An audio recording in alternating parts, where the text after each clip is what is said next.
नमस्कार बच्चों, Isha classes online education में आपका एक बार फिर से स्वागत है। देखिए बच्चों, हम लोग 10th क्लास आरबीएसई बोर्ड में निबंध पढ़ रहे हैं जिसका नाम है एक अद्भुत अपूर्व स्वप्न। और इससे पहले वाले जो वीडियो आप लोगों ने देखे होंगे, अगर नहीं देखे तो वो ज़रूर देख लीजिए, क्योंकि उनके अंदर मैंने जो लेखक हरीश चंद्र जी उनका परिचय और इस चैप्टर की पूरी शॉर्ट समरी बहुत अच्छे से आपको समझाई है। एक बार आप देखेंगे तो पूरा चैप्टर बहुत क्लियर हो जाएगा। आज इस वीडियो के अंदर हम लोग बुक की रीडिंग करने वाले हैं और जितने भी जो शिक्षक गण आए हैं उनकी विशेषताएं देखेंगे। तो आप अपनी बुक निकाल लीजिए और इसके अंदर जो भी कठिन शब्द आते जाएंगे उनको मैं नोट कराता हुआ चलूंगा आप लोगों को। तो देखिए बच्चों, पाठ परिचय से हम लोग शुरुआत कर रहे हैं। ऊपर जो एक कवि परिचय वगैरह है ये रीड हो चुका है, मैंने आपको समझा दिया, उसी तरह से याद करना है। प्रस्तुत निबंध भारतेंदु जी की विनोद प्रिय प्रवृत्ति का एक प्रतिनिधि उदाहरण है। इसमें उन्होंने तत्कालीन समाज का एक व्यंग्यपूर्ण चित्र अपनी हास्य व्यंग्यात्मक शैली में प्रस्तुत किया है। ये बात मैं आपको बता चुका हूँ कि किस तरह से उन्होंने यहाँ निबंध के अंदर इस चीज़ों को बताया है। संसार में प्रत्येक मनुष्य अपने यश के लिए, अपनी प्रसिद्धि के लिए क्या क्या प्रयत्न करता है, वह अपना नाम अमर बनाने के लिए किस प्रकार इस संसार में लालायित रहता है, यही इस पाठ का वर्ण्य विषय है। तो मैं वर्ण्य विषय भी आप लोगों को नोट करा चुका हूँ पिछले वीडियो के अंदर। समाज, धर्मांधता, स्वार्थपरता और अंग्रेजी शासन की अत्याचारपूर्ण नीति से किस प्रकार हमारा समाज जर्जरित हो गया था, कमज़ोर हो गया था, और शिक्षा के पवित्र क्षेत्र में भी लोग क्या सोचते थे, इन बातों का व्यंग्य में चित्र यहाँ पर प्रस्तुत किया गया है। एक अद्भुत अपूर्व स्वप्न। तो ध्यान से आनंद लीजिए इस चीज़ का।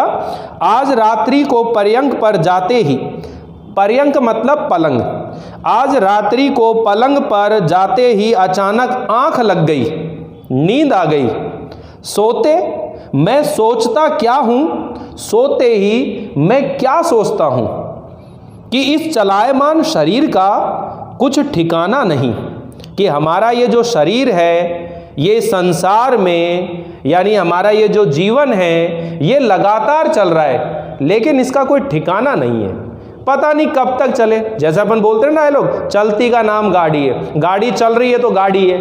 अगर गाड़ी कहीं रास्ते में खराब हो गई, रुक गई, तो सब गाड़ी के अंदर बैठे जो लोग हैं बाहर आ गए और उसे धक्का दे करके घींच रहे हैं। ऐसे हमारा जीवन जब तक चल रहा है तो हम उड़ाने भर रहे हैं, उड़ रहे हैं, अपने आप को इतना अहंकारी, इतना घमंडी व्यक्ति के रूप में हम दिखाने की कोशिश करते हैं, लेकिन कब अंदर से हवा निकल जाए और कब ये शरीर एकदम से यूँ शिथिल हो जाए पता ही नहीं लगे, पल का भरोसा नहीं है। तो जो लेखक हैं भारतेंदु हरीश चंद्र जी, वो इसी बात को कहते हैं कि आज रात में पलंग पर जाते ही मेरी नींद लग गई, मैं सो गया, और सोते समय मैं क्या सोचता हूँ कि इस चलायमान शरीर का क्या ठिकाना, क्या कुछ ठिकाना नहीं है। इस संसार में अपना नाम स्थिर रखने की कोई युक्ति निकल आवे तो अच्छा है।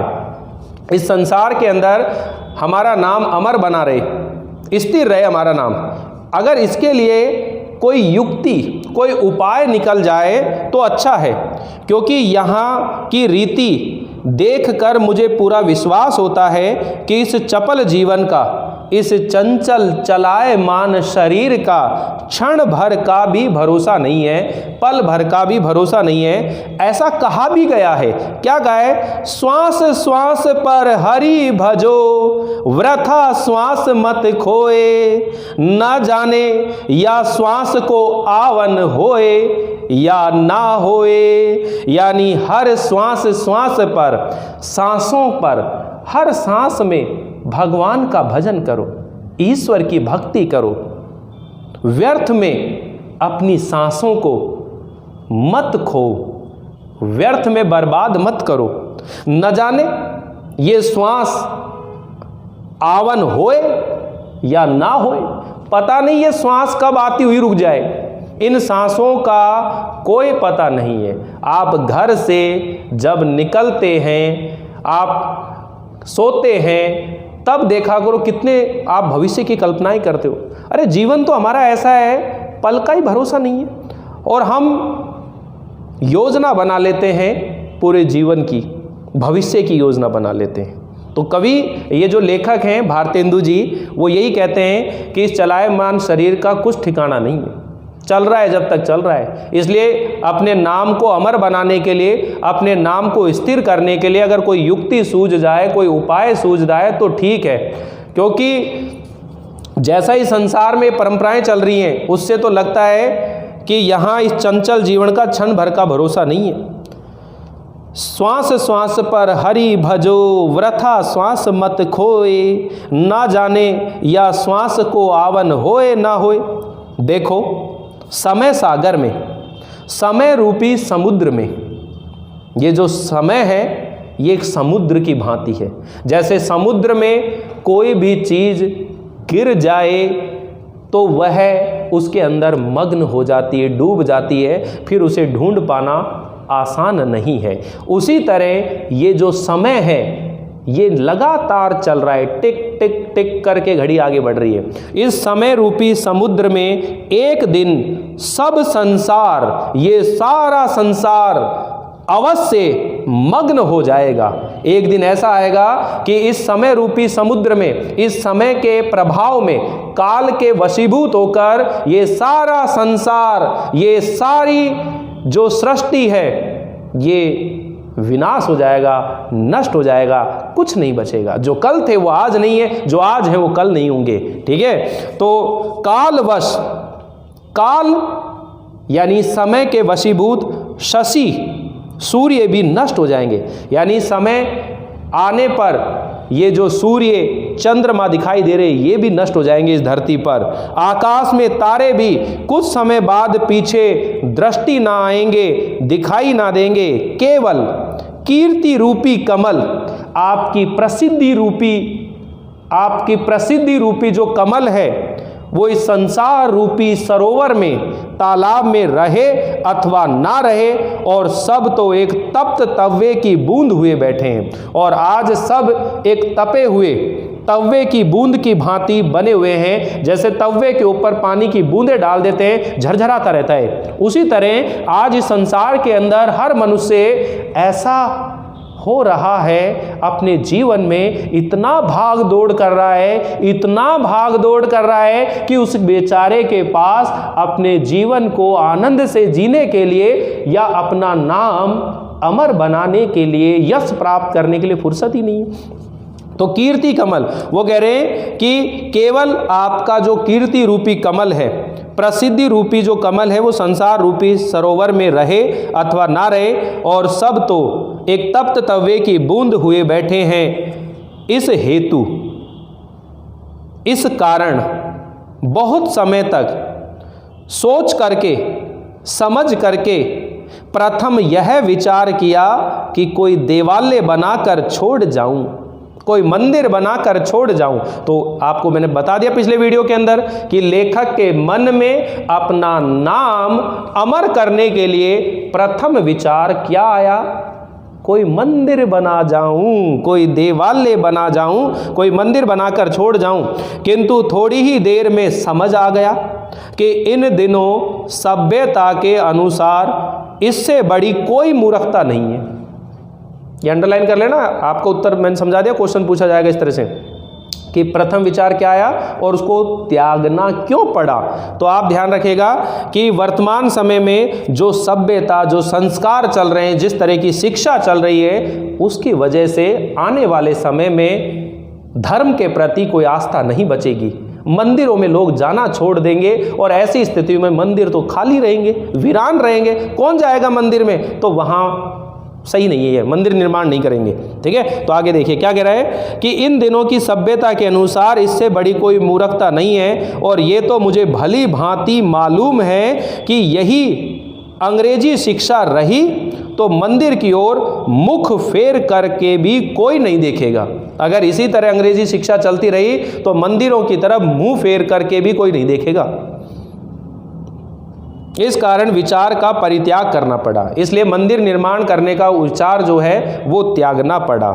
फिर पढ़े पढ़े पुस्तक रचने की सूझी, पढ़े पढ़े पुस्तक को लिखने की सूझी, परंतु इस विचार में बड़े कांटे निकले, क्योंकि पुस्तक को बनाने की देर ना होगी और कीट क्रिटिक कीड़े रूपी जो आलोचक हैं, कीट मतलब कीड़े, क्रिटिक मतलब आलोचक, कीट क्रिटिक आलोचक रूपी कीड़े उस पुस्तक को काट काट कर आधी से अधिक निगल जाएंगे, नष्ट कर देंगे, और ऐसी स्थिति में यश के स्थान पर शुद्ध अपयश की प्राप्ति होगी।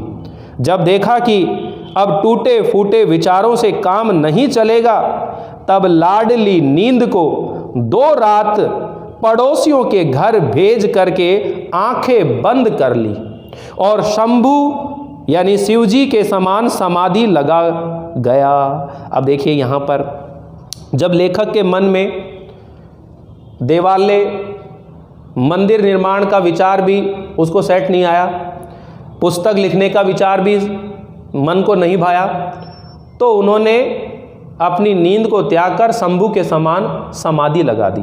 और समाधि में कितनी देर बैठे रहे, ये सारा जो घटनाक्रम चल रहा है ये लेखक के स्वप्न में चल रहा है। समझ में आया नहीं आया? स्वप्न में चल रहा है। ठीक है, तो देखिए, तो क्वेश्चन आएगा कि लेखक ने शंभू के समान जो समाधि लगाई थी वो कितने दिनों के लिए लगाई थी।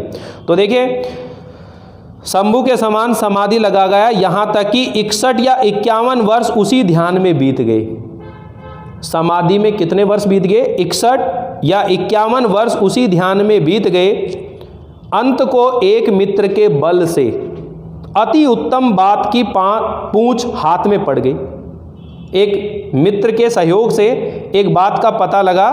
स्वप्न में ही प्रभात होते ही, स्वप्न में ही प्रातःकाल हो गया, पाठशाला बनाने का विचार दृढ़ किया। तीसरे नंबर पर विचार आया पाठशाला निर्माण का। किंतु जब थैली में हाथ डाला, मतलब भाई पाठशाला निर्माण करेंगे तो पैसे भी तो लगेंगे, तो थैली में जब हाथ डाला तो केवल 11 गाड़ी ही मोहरें निकली, मुद्राएं निकली। आप इसको अंडरलाइन कर लेना कि जब लेखक ने पाठशाला बनाने का अपना विचार दृढ़ किया तो ये किसके सहयोग से विचार मिला? तो अपने मित्र के सहयोग से। उस समय लेखक के पास कितने पैसे थे? तो 11 गाड़ी ही मुद्राएं उनके पास थी, 11 गाड़ी मुद्राएं उनके पास थी। आप जानते हैं इतने में मेरी अपूर्व पाठशाला का एक कोना भी नहीं बन सकता। निदान, तो फिर इस समस्या का निदान कैसे करें? भाई पैसे तो चाहिए, पाठशाला बनानी है, इतने पैसे है नहीं, इतने पैसे से तो इस अपूर्व पाठशाला का एक कोना भी नहीं बनेगा, तो फिर समस्या को कैसे समाधान किया जाए? तो अपने इष्ट मित्रों की भी सहायता लेनी पड़ी। इसलिए इस समस्या का निदान करने के लिए अपने जो प्रिय मित्र हैं उनसे सहायता लेनी पड़ी। ईश्वर को कोटि कोटि धन्यवाद देता हूँ जिसने हमारी ऐसी सुनी। यदि ईंटों के ठोर मोहर चुनवा लेते तब भी 10-5 रेल रुपये खर्च पड़ते। यानी ईंटों के स्थान पर अगर मुद्राएं लगा देते मंदिर में, उसमें पाठशाला में, तब तो 10-5 रेल मुद्राएं रुपये खर्च करने पड़ते। होते होते सब हरी कृपा से बनकर ठीक हो गया। सपन में पाठशाला बनकर के तैयार हो गई। इसमें वह हुआ। अब देखिए क्वेश्चन आएगा कि लेखक ने जो अद्भुत अपूर्व पाठशाला बनवाई अपने लिए, उस पाठशाला में कितना खर्चा आया, कितना व्यय हुआ। ठीक है, वह कितना हुआ, खर्चा कितना हुआ? तो देखिए, वह तो मुझे स्मरण नहीं कितना खर्चा हुआ, किंतु इतना अपने मुंशी से मैंने सुना था कि 1 का अंक और 387 शून्य अकेले पानी पर पड़े थे। यानी पानी से जो मकान बनाएंगे या आप विद्यालय बना रहे हैं तो वहाँ पर चूना गारा मिक्स करने के लिए या उसकी जो है तराई करने के लिए पानी की ज़रूरत होगी ना। तो ये कह रहे हैं कि मैंने अपने मुंशी जी से सुना था कि 1 का अंक और 387 शून्य अकेले पानी पर खर्च करने पड़े थे। बनने को तो एक क्षण में सब बन गया था, क्योंकि स्वप्न में चल रहा था, किंतु उसके जोड़ने में पूरे 25 वर्ष लगे। यानी पाठशाला को बनाने में 25 साल का समय लग गया। जब हमारी अपूर्व पाठशाला बन करके तैयार हो गई, उसी दिन हमने हिमालय की कंदराओं से खोज खोज कर अनेक उद्यंड कर्मठ पंडित बुलाए गए। अब वही बात है, पाठशाला में जो विद्वान हैं, शिक्षक है, वो कहाँ से लाए गए?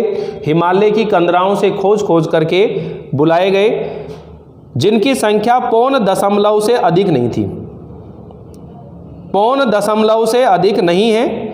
इस पाठशाला में अनगिनत अध्यापक नियत किए गए, अनेक अध्यापक लगाए गए, लेकिन जो प्रमुख अध्यापक थे, जो मुख्य अध्यापक थे, उसमें मैंने आपको नाम बता ही दिया पिछले वीडियो में कि उसमें जो प्रथम अध्यापक था, जिसका नाम है पंडित मुग्धमणि शास्त्री तर्कवाचस्पति।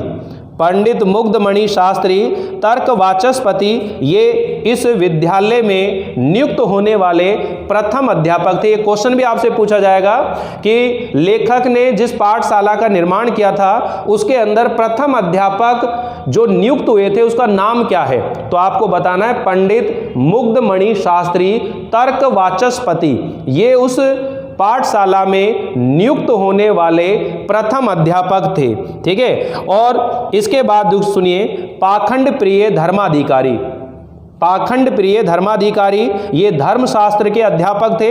और प्राणांतक प्रसाद ये व्याकरण अध्यापक और वैदिक शास्त्र थे। लुप्तलोचन ज्योतिषाभरण ये ज्योतिष शास्त्र के अध्यापक थे।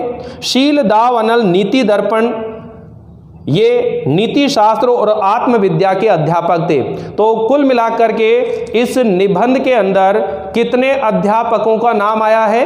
5 अध्यापकों का नाम आया है, और 5 अध्यापकों के नाम आपको क्रम से मैंने नोट करवा दिए हैं। आप अपने जो शॉर्ट नोट्स हैं, शॉर्ट समरी हैं, वो यथावत इसी तरह वीडियो देखकर बनाते रहें, क्योंकि बच्चों इतने ढंग से आप लोगों को सिखाने की कोशिश की जा रही है। अगर आप इस वीडियो को देखकर अपने खुद नोट्स बनाओगे तो सबसे शानदार नोट्स बनेंगे आप लोगों के, क्योंकि यहाँ सब चीज़ें मैं आप लोगों को लिखवा रहा हूँ। एक एक बात, एक एक पॉइंट में बारीकी से आप लोगों को क्लियर करवाता हुआ चल रहा हूँ, क्योंकि मैं नहीं चाहता कि आप लोगों से किसी भी प्रश्न का उत्तर ना दिया जाए। ऐसी स्थिति आपके साथ नहीं होनी चाहिए। कहीं से कुछ भी पूछ लो, ऐसी तैयारी आपकी होनी चाहिए। ठीक है, तो यहाँ अध्यापकों के नाम आगे सुनिए। इन पूर्व उक्त यानी इनमें पूर्व उक्त यानी पहले बताए गए पंडितों के आ जाने पर अर्धरात्रि गए पाठशाला खोलने बैठे,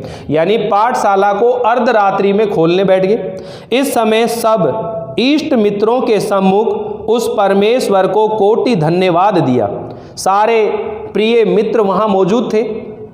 ठीक है, इनॉग्रेशन हो रहा है ना, पाठशाला बनी है, सबको बुलाया है, सारे मित्र मौजूद हैं वहाँ पर, और सारे मित्रों के सामने परमेश्वर को कोटि कोटि धन्यवाद दिया गया। वाह, ठीक है, जो संसार को बनाकर क्षण भर में नष्ट कर देता है। आप देखिए कि लेखक ने अपने स्वप्न में किस तरह एक अद्भुत अपूर्व पाठशाला बनाई। ऐसे बनाई जैसे ईश्वर ने क्षण भर के अंदर ही एक सृष्टि का निर्माण कर दिया हो, और ईश्वर मानो एक करवट लेता है और पल भर में सब नष्ट कर देता है। तो कितनी बड़ी कल्पना है ये, देखिए। और जिसने विद्या, शील और बल के सिवाय, यानी इस संसार में 2 तरह के मनुष्य होते हैं। कुछ ऐसे होते हैं जो अहंकार, घमंड से चूर होते हैं, और कुछ ऐसे लोग होते हैं जो अपने चरित्र से, अपने बल से, अपनी बुद्धि से इस संसार में हमेशा कीर्ति फैलाते हैं, यश फैलाते हैं। और एक ऐसे मनुष्य होते हैं जो मंद बुद्धि, मूर्ख होते हैं, कपटी, छल कपटी होते हैं, और समाज के अंदर ऐसी स्थिति पैदा कर देते हैं कि व्यक्ति पर कोई भरोसा नहीं रहता है। ठीक है, तो आप समझिए बच्चों क्या गजब लाइन यहां पर वो लिखता है।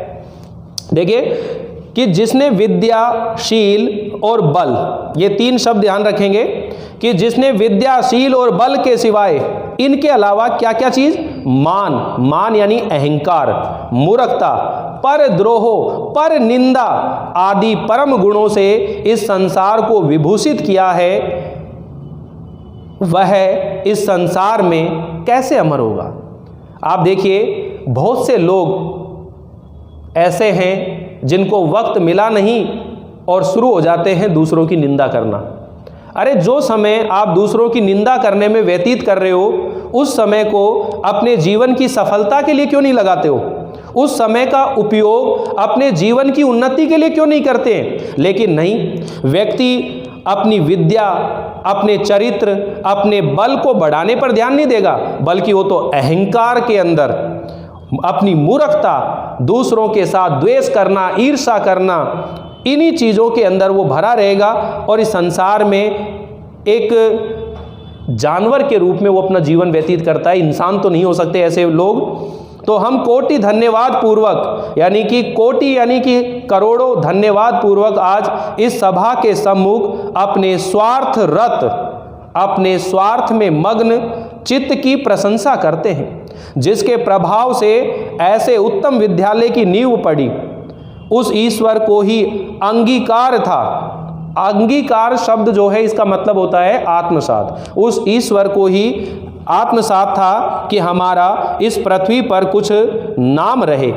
नहीं तो जब द्रव्य की खोज में डूबते डूबते बचे थे, तब कौन जानता था कि हमारी कपोल कल्पना कभी सत्य हो जाएगी। ठीक है, किंतु ईश्वर के अनुग्रह से हमारे सब संकट दूर हुए और अंत समय हमारी अभिलाषा पूर्ण हुई।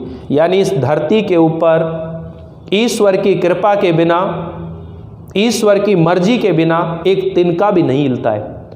तो ईश्वर के प्रति हमेशा हृदय में आस्था रखनी चाहिए, विश्वास रखना चाहिए, क्योंकि ईश्वर की कृपा के बिना इस संसार में आप कुछ भी प्राप्त नहीं कर सकते। इसलिए हमेशा उनके प्रति आप उन्हें धन्यवाद दें इस बात के लिए कि हमें इस मनुष्य रूप में जो जन्म मिला है, ये हमारा जो जीवन है ये कोई सामान्य जीवन नहीं है। आप ये समझिए कि आपको एक बहुत कीमती चीज़ मिली है इस संसार में। ये आपके ऊपर डिपेंड है कि आप अपने जीवन को किस दिशा में खर्च करते हो। या आप अपनी ज़िंदगी को बहुत सस्ते में खर्च कर सकते हो, या आप अपनी ज़िंदगी को बहुत मूल्यवान, बहुमूल्य मान करके अपने जीवन को, अपने शरीर को एक ऐसे लक्ष्य प्राप्ति में लगा सकते हो जिससे आपका नाम अमर हो जाए, आपका जीवन धन्य हो जाए। ठीक है, तो ये आप जरूर चीज़ें समझिएगा बच्चों। तो आगे सुनिए क्या कहते हैं कि परंतु हम अपने इष्ट मित्रों की सहायता को भी न भूलेंगे कि जिनकी कृपा से इतना द्रव्य हाथ आया। यानी द्रव्य मतलब धन। यानी अगर मित्र नहीं होते तो उनकी सहायता के बिना ये पाठशाला का निर्माण नहीं हो पाता। पाठशाला का सब खर्च चल गया और 10-5 पीढ़ी तक हमारी संतान के लिए बच भी रहा है। हमारे पुत्र, परिवार के लोग चैन से हाथ पर हाथ धरे बैठे रहे। उन्हें जीवन में कुछ करने की आवश्यकता नहीं, इतना धन बच गया हमारे पास। हे सज्जनों, ये तुम्हारी कृपा का विस्तार है कि तन मन से आप इस धर्म कार्य में प्रवृत्त हुए।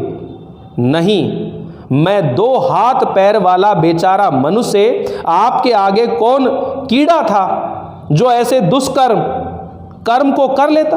अगर ये कवि जो लेखक हैं, ये वहाँ सभा चल रही है और वहाँ सभा को जो लोग बैठे हुए हैं, जो उनके प्रिय मित्र बैठे हुए हैं, उनको संबोधित कर रहा है, धन्यवाद दे रहा है, ईश्वर का धन्यवाद दे रहा है और उनके सामने कह रहा है अगर आप लोगों की सहायता नहीं मिलती तो ये एक नाचीज, एक कीड़ा इस धरती पर मैं अकेला क्या कर पाता। इसलिए आपकी सहायता मेरे लिए बहुत सम्माननीय है, आदरणीय है।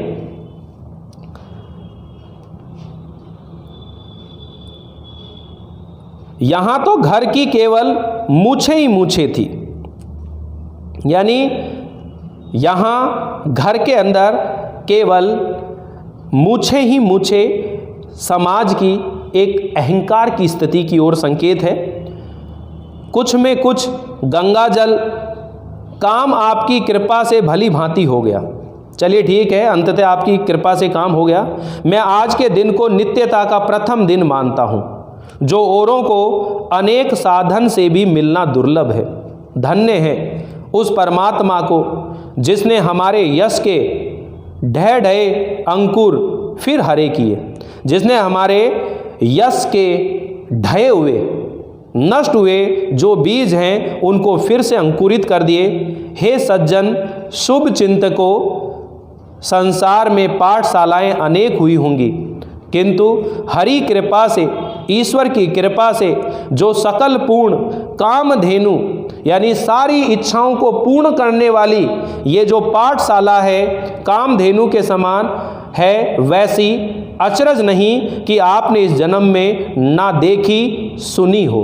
यानी आपने बहुत सारी विद्यालय पाठशालाएं देखे होंगे, लेकिन जितनी अद्भुत अपूर्व पाठशाला ये बनी है, ऐसी पाठशाला आपने शायद ही कभी देखी हो या उसके बारे में सुन रखा हो। होनार बलवान है, नहीं तो कली काल में ऐसी पाठशाला का बनना या बनाना कठिन था।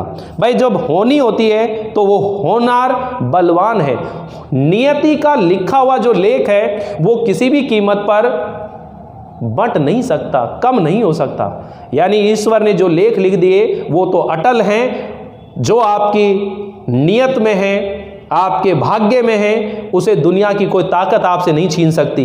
ऐसा विश्वास आपको हमेशा अपने ऊपर होना चाहिए और एक सद्कर्म, अच्छे कर्म करते हुए अपने जीवन को आगे बढ़ाना चाहिए। कभी आप जीवन में असफलता नहीं प्राप्त कर सकते। तो कह रहे हैं कि नहीं तो इस कली काल में, इस कल युग में ऐसी पाठशाला का बनाना कठिन था। देखिए ये हम लोगों के भाग्य का उदय है कि ये महामुनि मुग्धमणि शास्त्री बिना प्रयास के हाथ लग गए। तो पहला जो अध्यापक है उसकी विशेषता सुनते चलिए। मुग्धमणि शास्त्री बिना प्रयास हाथ लग गए, जिनको सतयुग के आदि में, यानी सतयुग के प्रारंभ में, आदि का मतलब होता है प्रारंभ में, सतयुग के प्रारंभ में इंद्र अपनी पाठशाला के निमित्त समुद्र और वन जंगलों में खोजता फिरा था। अंत को हार मानकर बृहस्पति को रखना पड़ा। समझ में आया ना कितना बड़ा व्यंग्य किया गया है कि महामुनि मुग्धमणि शास्त्री हमें बिना प्रयास के हाथ लग गए,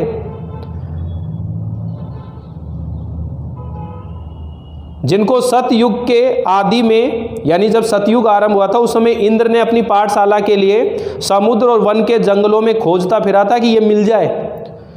ये नहीं मिला, अंत में उनको बृहस्पति जी को रखना पड़ा। हम फिर भी कहते हैं कि हमारे भाग्य की महिमा थी कि यही पंडित राज मृगाशील श्वान के मुख में, श्वान मतलब कुत्ते के मुख में, शशि के धोखे, चंद्रमा के धोखे बद्री का आश्रम की एक कंदरा में से पड़ गए। यानी ये कहाँ से मिले? मृगाशील श्वान के मुख में शशि के धोखे बद्री का आश्रम की एक कंदरा में से पड़ गए। इनकी बुद्धि और विद्या की प्रशंसा करने में सरस्वती भी लजाती है।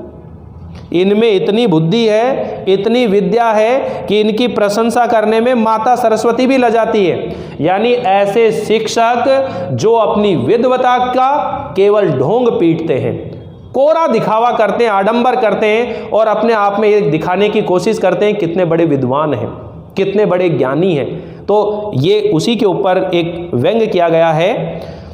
इसमें संदेह नहीं कि इनके थोड़े ही परिश्रम से पंडित मूर्ख और अबोध व्यक्ति पंडित हो जाएंगे। इसमें कोई संदेह नहीं है कि अगर ये थोड़ी सी मेहनत करेंगे तो जो पंडित है, जो विद्वान व्यक्ति है वो मूर्ख हो जाता है और जो अबोध होता है, अज्ञानी होता है, वो विद्वान हो जाएगा। इस बात में जरा सा भी संदेह नहीं है।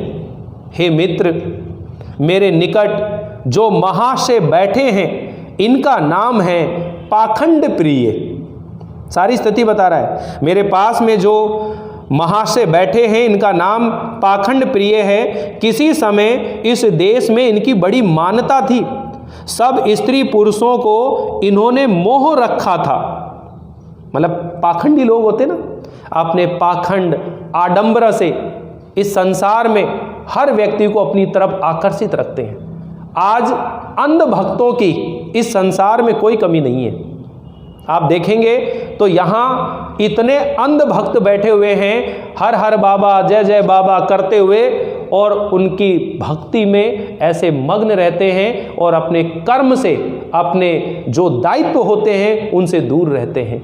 अपने घर परिवार के प्रति जो दायित्व है, जिम्मेदारी है, उससे दूर रहते हैं। ठीक है। तो सब स्त्री पुरुषों को इन्होंने मोह रखा था, किंतु अब काल चक्र के मारे अंग्रेजी पढ़े हिंदुस्तानियों ने इनकी बड़ी दुर्दशा कर रखी है। कारण, जिसके कारण प्राण बचाकर हिमालय की तराई में हरित दुर्वा पर हरि घास पर संतोष करके अपना काल क्षेप, ये थोड़ा सा मिस हो रहा है इसलिए ठीक है, अपना समय व्यतीत कर रहे हैं।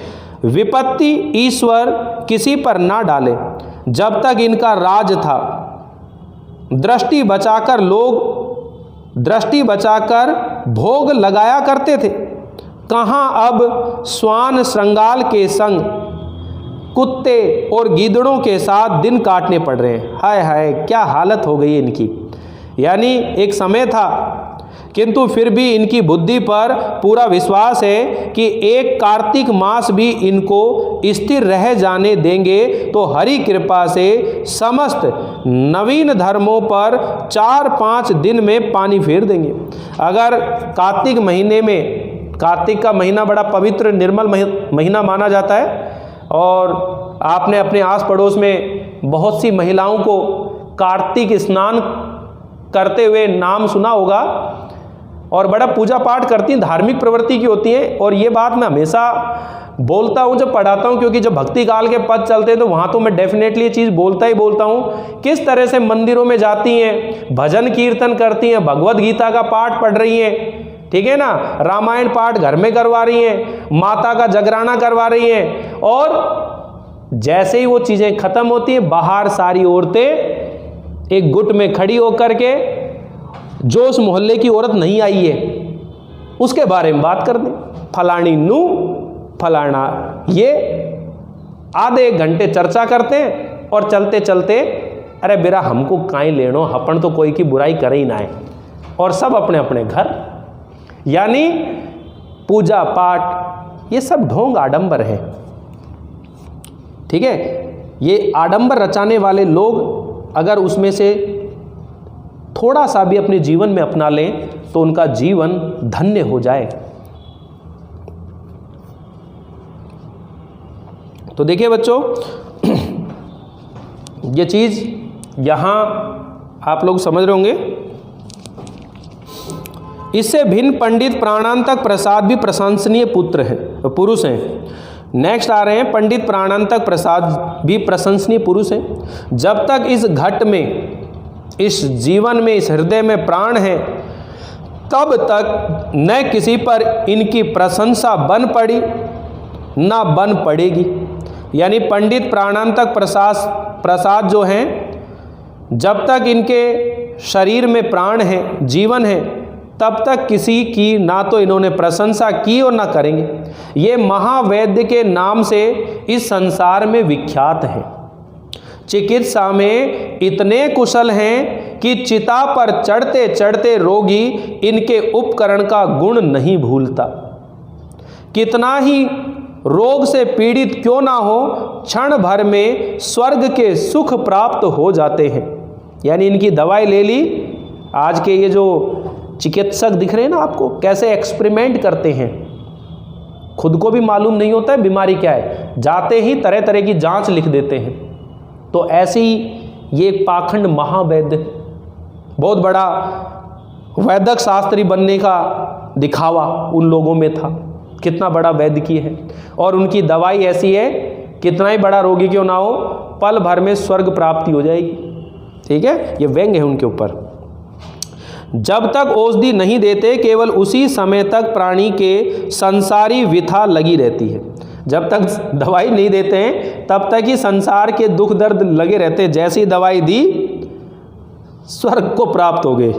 आप लोग कुछ काल की अपेक्षा कीजिए, इनकी चिकित्सा और चतुराई अपने आप प्रकट हो जाएगी। यद्यपि आपके अमूल्य समय में बाधा हुई, परंतु यह भी स्वदेश की भलाई का काम था। इस हेतु आप आतुर ना होजिए और शेष अध्यापकों की अमृत में जीवन कहानी का भी श्रवण कीजिए। ये लुप्त लोचन ज्योतिषाभरण बड़े उद्यंड पंडित हैं, ज्योतिष विद्या में अति कुशल हैं। कुछ नवीन तारे भी गगन में जाकर ये ढूंढ आए हैं, और कितने ही नवीन ग्रंथों की भी इन्होंने रचना कर डाली है। उनमें तामिश्र मकराले प्रसिद्ध और प्रशंसनीय है, ये अंडरलाइन कर लेना। यद्यपि इनको विशेष दृष्टि नहीं आता, परंतु तारे इनकी आंखों में भली भांति बैठ जाते। मतलब दिखाई नहीं देता है लेकिन तारों की गणना करते हैं। बड़े ज्योतिषी है ना, कैसे ज्योतिषों का आप देख रहे हो, ज्योतिष आचार्य बहुत सारे बन बैठे हैं, कंप्यूटर लगा रखा है, डिजिटल कुंडली बना करके देते हैं फटाफट। हाँ जी, नाम बताइए, कब पैदा हुए थे, समय बताइए, पिताजी का नाम, जन्म स्थान कौन सा है, फटाफट डालते हैं और आपकी कुंडली बनकर तैयार आ जाती है। कितने ज्योतिषी बैठे हुए हैं। तो ये उन्हीं ज्योतिषों के ऊपर जो है व्यंग किया गया है। रहे पंडित शील दावनल, अंत में रहे शील दावनल, नीति दर्पण है, इनके गुण अपार हैं, समय थोड़ा है, इस हेतु थोड़ा सा आप लोगों के आगे इनका वर्णन किया जाता हूँ। ये महाशय बाल ब्रह्मचारी हैं, अपनी आयु भर ये नीति शास्त्र पढ़ते और पढ़ाते रहे, पूरी आयु नीति शास्त्र पढ़ते और पढ़ाते रहे। इनसे नीति तो बहुत से महात्माओं ने भी पढ़ी थी। कौन कौन थे? वेणु, बाणासुर, रावण, दुर्योधन, शिशुपाल, कंस आदि इनके मुख्य शिष्य थे। अंडरलाइन कर लेना, वेणु, बाणासुर, रावण, दुर्योधन, शिशुपाल, कंस आदि इनके मुख्य शिष्य थे। और तब भी कोई कठिन काम आकर पड़ता है तो अंग्रेजी न्यायकर्ता भी इनकी अनुमति लेकर आगे बढ़ते हैं। हम अपने भाग्य की कहाँ तक सराहना करें, ऐसा तो संयोग इस संसार में परम दुर्लभ है। अब आप सब सज्जनों से यही प्रार्थना है कि आप अपने अपने लड़कों को भेजें और वह यानी खर्च आदि की कुछ चिंता ना करें, क्योंकि प्रथम तो हम किसी अध्यापक को मासिक वेतन देंगे ही नहीं, और दिया भी तो अभी 10-5 वर्ष पीछे देखा जाएगा। यदि हमको भोजन की श्रद्धा हुई तो भोजन का बंधन बांध देंगे, नहीं ये नियत कर देंगे कि जो पाठशाला संबंधी द्रव्य हो, खर्चा हो, उसका ये सब मिलकर के नाश लिया करेंगे। और इस तरह से ये निबंध कंप्लीट हो जाता है। तो देखिए बच्चों, क्वेश्चन आंसर आप लोगों को मैंने सारे समझा दिए हैं। लेखक के मन में प्रथम विचार क्या आया, उद्दंड पंडित कहाँ से बुलाए, ज्योतिष विद्या में कुशल पंडित का नाम क्या है, ठीक है। ये सारे घटनाक्रम आप खुद लिखेंगे, स्वयं लिखेंगे, सारे क्वेश्चन मैंने बता दिए हैं। सह प्रमाण सिद्ध कीजिए। भारतेंदु जी इस निबंध में तत्कालीन समाज का चित्र व्यंग के माध्यम से उपस्थित करते हैं। तो ये वर्ण्य विषय मैंने आपको बता दिया है। आप लोगों को ये वीडियो कैसा लगा मुझे जरूर बताइए। मिलते हैं अगली बार एक नए टॉपिक के साथ, तब तक के लिए थैंक यू, बाय बाय।